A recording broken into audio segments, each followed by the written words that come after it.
Yeah, I might do that. It tickled. On the day we spent with Baby Easton, he was battling a cold, another complication for a 5-month-old little guy whose life is already plenty complicated.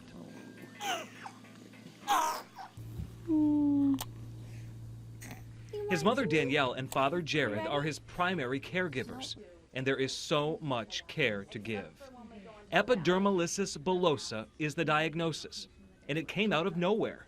Danielle's pregnancy was normal straight through delivery. And I just saw the look on his face, and then I saw the look on the midwife's face, and my husband said, "What's wrong with him?" And, you know, the midwife said, "It just looks like," what did she say? "It just looks like some of the skin didn't form, or some of the muscle," I forget which, you know, it was just all a blur. And then they kind of took him away. They were very good with him. No one knew what it was, what was wrong with him, but they were very good, very gentle. I got to hold him, and honestly, I didn't even want to hold him because I was so scared. I didn't know. I was terrified. As the hospital staff tended to Easton, Jared grabbed his phone and typed "missing skin at birth" into a Google search. Yeah, and before he looked it up on the internet, I just thought, well, okay, it's something he's going to get a skin graft and he's going to be fine. And he looked it up on the internet, and that's when you see all the terrifying things. And he said a lot of these kids die before they're 1. And it just tells you all the scary things about it. So it was just, it was a rough time. Now every waking moment is spent tending to Easton's blistered skin. The red number is his oxygen, and the The living room of their Weedsport home is the central location for medical monitoring equipment to keep track of his oxygen levels, the tubes that feed him, and deliver the constant drip of powerful pain meds. He gets medication before we do all this. This 5-month-old gets anxiety medicine before he gets a bath, because as you will see, even the most mundane task can be traumatic for Easton. Don't get nervous. He passed out 3 times the other day. She was here. He'll turn blue. He will wake up. He's good. He just gets mad. Okay. Doctor said it was okay too, so it's not just me. I'll be fine. But we'll wake him up before we try to move him.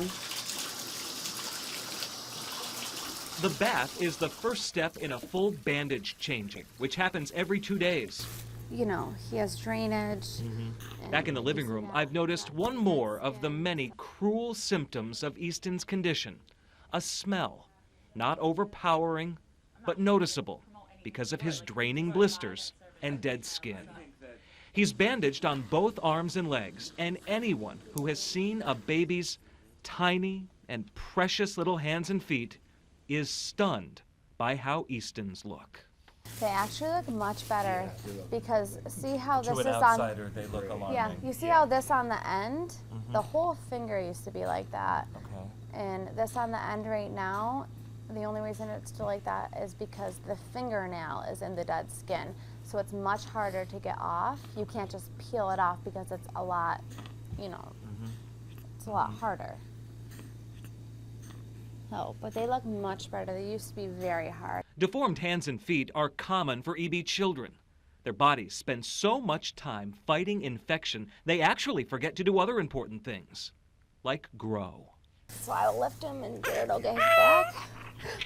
Oh, and we leave his leg dressings on because he will kick his legs together in the bath and take his skin off.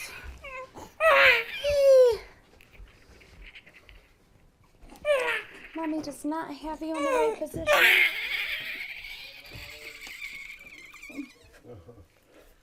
Dear. See, here we go.